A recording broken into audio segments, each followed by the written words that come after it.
하나님 말씀은 사무엘상 29장 9절에서 11절입니다. 사무엘상 29장 9절에서 11절.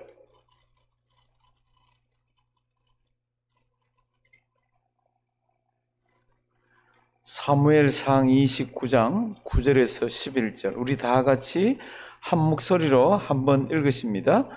아기스가 다윗에게 대답하여 가로되 내가 내 목전에 하나님의 사자같이 선한 것을 내가 아나 블레셋 사람의 방백들은 말하기를 그가 우리와 함께 전장에 올라가지 못하리라 하니 그런즉 너는 너와 함께 온 내 주의 신하들로 더불어 새벽에 일어나라. 너희는 새벽에 일어나서 발거든 곧 떠나라. 이에 다윗이 자기 사람들로 더불어 일찍이 아침에 일어나서 떠나 블레셋 사람의 땅으로 돌아가고 블레셋 사람은 이스라엘로 올라가니라. 아멘. 아멘. 5월 11일 날 플란스가 그동안 다 자가 격리하고 이동을 못하게 했던 이동 제한을 해제를 했습니다. 이동 제한을. 그것도 여러 곳으로 여행을 다닐 수 있는 게 아니라 100km 이내로. 그랬더니 사람들이 얼마나 좋아하는지 이제 밖에 나올 수가 있잖아요. 밤 0시를 기해서 해제를 한다고 그랬습니다. 그랬더니 밤 0시를 기해서 어떤 이용소에서 머리 깎는 이발소에서 우리 밤 0시에 문을 연다고. 그랬더니 사람들 중에 답답했던 사람들 중에 밤 0시 1분에 머리 깎으러 온 사람이 있어가지고 머리 깎는 모습 보여주고 막 그러더라고요. 참 사람은 어디 묶여 있거나 답답한 일이 있으면 참지를 못합니다. 얼마나 답답한지 어떤 나라에서는 막 데모를 하더라고요. 우리는 사람이다. 마스크를 끼니까 숨을 못 쉬겠다. 마스크를 벗게 해달라. 뭐 그런 데모도 막 하더라고요. 밖에 나와가지고. 사람인 거 모르나? 마스크 끼면 답답한 거 모르나? 벗으면 사람이 죽으니까 그렇지. 병 걸려서. 지금 참 세상은 이렇게 해서 돌아가고 점점 어려워져 가는 게 보이지만은 그래도 풀어야 되겠다고 지금 이제 미국도 그렇고 프랑스도 그렇고 영국도 그렇고 다들 이제 풀려고 그러고 있습니다. 지금 세상이 이렇게 긴박하게 돌아가는데 이런 속에 우리도 이렇게 엮여 있습니다. 묶여 있고 교회는 지금 가정에서 예배를 드립니다. 그럴 때 이렇게 한 번씩 생각해 보게 되는 게 하나님의 섭리가 어디 있나. 섭리라는 말은 신학적 용어입니다. 신학적 용어일 뿐만 아니라 우리 국어사전에도 보면 일반 신학하지 않는 일반 사람들도 섭리라는 말을 씁니다. 그 섭리가 사전에는 뭐라고 되어 있습니까? 자연계를 지배하고 있는 원리와 법칙 이렇게 되어 있습니다. 자연계를 지배하고 있는 원리와 법칙. 이거 성경적이지 않고 신학적이지 않은 겁니다. 그러면 신학에서는 뭐라 그럽니까? 하나님의 섭리란 지혜와 사랑으로 우주에서 발생하는 모든 일들을 돌보고 이끄시는 하나님의 통치를 말합니다. 우리는 어떻게 진행되는지 모르고 이건 어떻게 해야 할지 모르지만 하나님께서는 우주를 끌고 가는 다스리시는 그 원리가 있습니다. 그것을 원리와 통치를 섭리라고 그럽니다. 웨스트민스터 신앙 고백서에서는 뭐라고 얘기합니까? 섭리는 모든 피조물과 그 행위에 대한 하나님의 가장 거룩하고 현명한 그리고 능력 있는 보전과 통치를 의미한다고. 거룩하신 하나님의 이 우주를 향한 우리 인간들을 향한 하나님의 백성들을 향한 그런 보전과 통치를 말할 때 섭리라고 그럽니다. 그러니까 우리는 지금 앞이 캄캄해서 뭐를 모르지만 하나님의 섭리가 있는 것을 압니다. 우리 28장, 29장 이렇게 가면서 참 다윗의 딱한 형편을 봤습니다. 그게 뭡니까 하면 제가 볼 때는 광야나 황무지나 사울에게 쫓겨서 이리저리 막 돌아다닐 때 피해 다닐 때 막 목숨이 막 경각에 달려가지고 이리 뛰고 저리 뛰고 먹을 게 없어서 어떡할까 그러는 그때보다도 블레셋 땅에 들어가서 망명을 하면서 평안해지고 이제 자기들 자리를 잡았을 이때가 훨씬 더 저는 제가 볼 때는 답답할 때예요. 그런데 우려하던 것이 터졌습니다. 그게 뭡니까? 블레셋과 이스라엘이 전쟁이 났습니다. 그랬더니 아기스가 다윗을 부릅니다. 전쟁이 났다. 너 우리 편에 서서 이스라엘을 쳐야 한다. 어떻게 하면 되죠? 제가 너 이렇게 전쟁에 잘 임하면은 너는 영원히 내 머리를 지키는 자가 된다. 이렇게 이제 이야기를 했습니다. 그때 다윗이 겉으로는 웃고 있지만 겉으로는 아무 다른 내색을 하고 있지 않지만 마음속에는 아주 체증이라 그러나요? 뭔가 묵직한 게 확 가로막는 것을 다윗은 느꼈을 겁니다. 왜 그렇습니까? 이제 이스라엘과 싸우면 사울과 싸워야 합니다. 사울과만 싸워야 하는 게 아니라 요나단과도 싸워야 합니다. 요나단과만 싸워야 하는 게 아니라 이스라엘 백성들을 죽여야 합니다. 이게 얼마나 답답한 일이에요.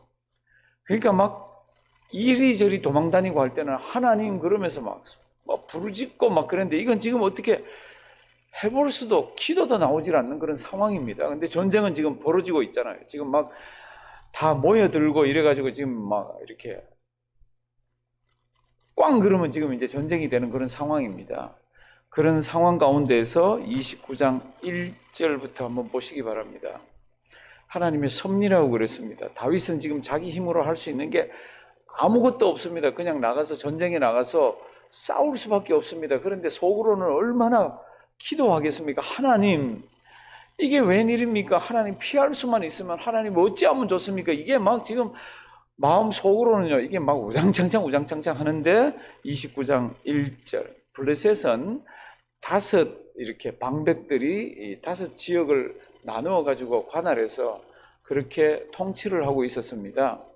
그래서 이 사람들이 전쟁합니다 그러면은 어느 지역으로 모여 이렇게 합니다. 내가 있는 곳으로 와라가 아니라 어느 지역으로 모여 그러면 5 지역에 있는 그 방백들이 군사를 이끌고 옵니다. 29절 블레셋 사람들은 그 모든 군대를 어디로요? 아벡에 모았고 그 뜻입니다. 5 방백이 아벡으로 쫙 모였습니다. 그리고 이스라엘 사람들은 다 또 어느 곳에 모였습니다. 2절 블레셋 사람의 장관들은 수백 명씩 또는 수천 명씩 해서 이제 줄을 지어 가지고 영솔에서 싸움을 하려고 지금 딱 대열을 만들고 있고, 다윗은 어디에 있습니까? 일단 다윗은 아기스가 나를 보호해라 경호로 이렇게 수비대로 이렇게 해가지고 아기스 옆에다가 600명을 이렇게 진치게 만들었습니다. 그게 2절입니다. 3절 블레셋 사람의 방백들이, 이 방백이 아기스와 같이 이렇게 5 방백이 있습니다. 이렇게 방백들이 가로되 이 히브리 사람들이 무엇을 하려느냐? 아기스가 블레셋 사람의 방백들에게 이르되 이는 이스라엘 왕 사울의 신하 다윗이 아니냐? 그가 나와 함께 있은 지 여러 날 여러 해 있었는데 참 그가 망명하여 온 날부터 오늘까지 내가 그의 허물을 보지 못했다. 이렇게 다른 4 방백에게 아기스가 이야기를 합니다. 이 히브리 사람이 여기서 뭐하고 있지? 이렇게 하면서 막 따져 물었습니다. 4절 하나님의 섭리는 우리가 모르게 얼토당토 안 하는 곳에서 때로는 이렇게 인간의 본능을 사용하기도 하고 인간의 이성을 사용하기도 하고 자기들의 판단을 사용하기도 하고 이렇게 하면서 일이 굴러가게 이렇게 합니다. 4절 보십시오. 다윗은 지금 어떻게 하면 여기 안 나가면 좋겠는데 안 나갈 수가 없을까? 어떻게 하면 지금 자기가 칼을 뽑아서 이스라엘 백성들에게 손을 대지 않을까? 그러고 있는데 4절 한번 보십시오. 저 못 나가겠습니다 이렇게 말을 못하고 있는데 4절 블레셋 사람의 방백들이 그에게 어떻게 해요?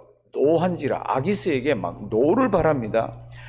블레셋 방백들이 그에게 이르되 이 사람을 어떻게 해요? 돌려보내요. 이거 작은 말로 했겠습니까? 이 사람 돌려보내세요. 그러면서 막 얼굴을 붉히고 눈을 크게 하고 눈 튀어나오듯이 안 그랬겠어요? 막 돌려보내라고. 왜 그런가 한번 보십니다. 이 사람들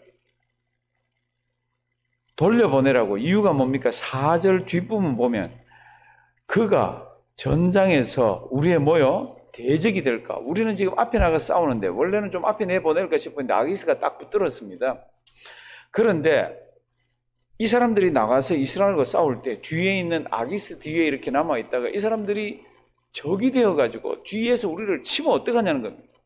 그리고 이 사람이 지금 다윗 일행들이 사울과 화목하고 화해할 수 있는 유일한 방법은 우리 모가지를 끊어가지고 우리 목을 쳐가지고 사울에게 가져가는 것 외에 무슨 방법이 있겠느냐. 그게 이제 그 다음 이야기입니다. 그러니까 블레셋 방백들의 염려가 맞죠. 이런 염려를 할 만도 하죠. 그런데 이걸 가지고 아기스에게 막 화를 냅니다. 그가 전장에서 우리의 대적이 될 수도 있다고. 그 다음 뭐라고 그랬습니까? 4절 뒷부분. 그가 무엇으로 거주와 다시 화합하리이까? 이 사람들의 머리, 우리 머리, 자기들 머리가 아니겠냐고. 이가 누구냐고. 사울이 죽인 자는 천천히요, 다윗이 죽인 자는 만만이라 그러던 그 다윗이라고. 6절. 그래서 이제 아기스가 다윗을 불러 그에게 말을 합니다. 나는 괜찮은데 내가 보니까 너가 나한테 온 날부터 오늘까지 보니까 참 성실하게 나를 그리고 함께 잘 있었는데 우리 내 방백들이, 다른 블레셋 방백들이 너를 못마땅해 한다. 그러니까 너는 떠나야 되겠다고. 그러면 뭐라 그래야 되죠? 할렐루야, 아멘 이렇게 해야 되잖아요. 사무엘상 뒷부분에서 사무엘하 앞부분까지 이렇게, 그리고 다윗이 통치하는 것을 보면 다윗이 굉장히 정치적인 센스가 있고 감각이 있습니다. 그거는요, 배우셔야 돼요. 이때 너무너무 좋잖아요. 자기 지금 체증이 확 내려가잖아요. 뭐가 꽉 묶였던 게 확 내려가면 얼마나 시원합니까? 표정이 다르고 눈빛이 다르고 막 이렇게 하면서 감사합니다, 감사합니다, 하나님이 한 게 이렇게 하셔야 되는데 다윗 그렇게 안 합니다. 다윗이 뭐라 그러는지 한번 보십시오. 8절. 다윗이 아기스에게 이르되 뭐라 그러죠? 내가 무엇 잘못했는데 전쟁에 못 나가게 합니까? 이렇게 나갑니다. 자기는 나가고 싶지 않죠. 나가면 안 되죠. 그런데도 뭐라 그럽니까? 내가 당신하고 있으면서 뭐 잘못했는데 나를 이 전쟁에서 빼냐고. 우리 여기까지 와서 싸움을 하려고 그랬는데 왜 우리를 당신은 빼냐고. 또 아기스가 얘기합니다. 나는 괜찮은데 우리 다른 방백들이 너한테 호감이 없다. 그러니까 너는 지금 새벽에 날이 밝으면은 곧바로 성으로 돌아가라. 지금 이야기가 이렇게 됩니다. 제가 이 이야기를 왜 하냐 하면요, 다윗이 앞으로 사울이 죽었습니다. 그러면 다윗이 어떻게 해야 돼요? 춤춰야 되잖아요. 요나단이 죽었습니다. 다른 사람들 앞에서 우리 적이 죽었다고 이래야 될 거 아니에요. 천만에요. 절대로 그렇게 하질 않습니다. 그리고는 다윗이 정치를 할 때 이렇게 보면요, 자기가 어떻게 없애야 되는 거를 누군가가 없애주었습니다. 그때 참 잘했다, 너무너무 기쁘다 이렇게 하지 않습니다. 이제 사무엘상 뒷부분에서 앞부분, 사무엘하 앞부분까지 이렇게 가면서 이제 다윗이 하는 행동들이 이렇게 있습니다. 그럼 그게 위선입니까? 그럴 때 그게 위선이 아닙니다. 아주 지혜롭게 하나님께서 다윗으로 하여금 그런 행동들을 아마 하게 했을 거예요. 마음속에 이렇게 기도하면서. 오늘도 한번 보십시오. 8절. 제가 이거 지난 시간부터 뭐라 그랬습니까? 다윗이 꽉 눌러서 풀 수 없는 이거, 자기 힘으로는 어떻게 할 수 없는 거. 그래서 전장에까지 끌려와서 지금 아기스하고 같이 지금 서서 지금 붙었다 그러면 와와 그래야 되는데, 하나님께서 블레셋 방백들을 사용하셔가지고 블레셋 방백들이 화를 버럭버럭 내면서 이 다윗 이거 돌려보내야 된다고, 이거 우리 대적이 되면 어떡하냐고 막 난리를 쳐가지고 아기스가 뭐라고 얘기하다가 안 돼서 지금 돌려보냅니다. 그때 감사합니다, 할렐루야, 하나님이 하셨군요 이렇게 해서 돌아가는 게 아니라 다윗이 뭐라 그러죠? 내가 뭐 잘못했는데 나를 가라 그러냐고 막 이렇게 얘기를 합니다. 왜 그렇게 합니까? 그렇게 해야 되는 이유를 알잖아요. 그렇게 하고는 10절. 그런즉 너는 너와 함께 온 내 주의 신하들로 더불어 언제요? 새벽에 일어나라. 너희는 새벽에 일어나서 발거든 곧 떠나라. 새벽에는 전투가 붙습니다. 그런데 다윗을 새벽에 일어나서 빨리 가라 그럽니다. 그래서 11절. 이에 다윗이 자기 사람들로 더불어 일찍이 어떻게 해요? 아침에 일어나서 딱 이곳을 떠났습니다. 떠날 때는 다윗이 어떻게 했을 것 같아요? 제 생각에는 하나님 감사합니다 많이 울었지요. 그냥 여기 하나님이 내버려뒀으면 자기 군인들 다 죽어야 되잖아요. 그리고 자기 군인들 손으로 이스라엘 백성들을 쳐야 되잖아요. 그런데 하나님께서 해주셨어요. 이것을 뭐라 그런다고요? 이것을 하나님의 섭리라고 그럽니다. 하나님의 섭리는 처음부터 우리 뜻대로 되는 게 아닙니다. 어쩌면 다윗이 이런 상황이 올 거라는 걸 알았을지도 모릅니다. 그러나 그것은 끝까지 감추어진 하나님의 경륜이고, 그게 이렇구나 그래요. 그때 가서야 하나님이 이렇게 되는 겁니다. 성도 여러분들, 그동안은 어떡합니까? 너무너무 답답합니다. 우리 요셉 잘 알잖아요. 요셉 이야기할 때는 하나님의 섭리가 꼭 들어가야 되잖아요. 하나님이 다 하시는 거. 종으로 팔려갔습니다. 거기서도 억울하게 참 주인의 와이프를 손을 대지 않으려고 그러다가 어떡합니까? 모진 매를 맞고 감옥에 가잖아요. 참 신앙생활 제대로 해보려고 그러는데 감옥까지 가가지고 얼마나 답답합니까? 꿈풀이를 해줬습니다.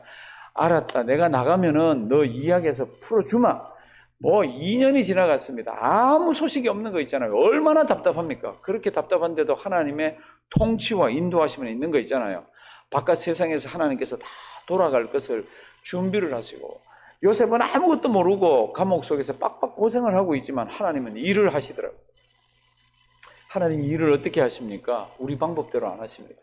다윗이 얼마나 답답했습니까? 어떻게 하면 이 일을 풀지 몰라가지고 막 몸부림을 치면서 있었을 텐데, 누가 이 일 해결하는 고리가 됐습니까? 블레셋 방백들이.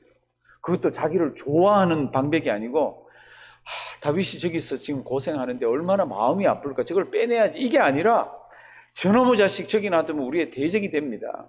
우리 목을 베어가지고 사울에게 가져가는 외에는 사울과 화목하는 방법이 어디 있습니까? 저놈 저거 내보내야 됩니다. 저거 빨리빨리 떠나보내야 됩니다. 전쟁에 함께 할 수 없습니다. 버럭버럭 화를 내게 함으로써 하나님께서는 어떻게 해요? 다윗을 빼내시더라고. 주의를 잘 보시기를 바랍니다. 하나님께서는 하나님의 일들을 이렇게 하십니다. 그래서 다윗이 사도 바울이 잘 알잖아요. 로마서 8장 28절. 우리 이거 다 외우고 있는 성경 말씀입니다. 우리가 알거니와 하나님을 사랑하는 자, 곧 그 뜻대로 부르심을 입은 자들에게는 뭐라고요? 모든 것이 합력하여. 블레셋에 다윗을 싫어하는 사람들, 그리고 전쟁이라는 상황, 그리고 여러 여건들을 엮어가지고 하나님께서는 일들을 하시더라고요. 오늘도 우리의 상황이 답답할 수도 있고요. 한치 앞이 내다 보이지 않을 수도 있고요. 이 일 하나님 지금 너무너무 급한데요. 그럴 때도 있을 수도 있습니다. 그런데 하나님께서는 그런 일들을 다 엮어서 주님의 일이 되어지게 합니다. 그 하나님 우리의 하나님이고, 그 하나님 오늘도 살아계십니다. 그 하나님의 손에 붙들려서 승리하는 우리 인생과 우리 하루가 되기를 주님의 이름으로 부탁드립니다.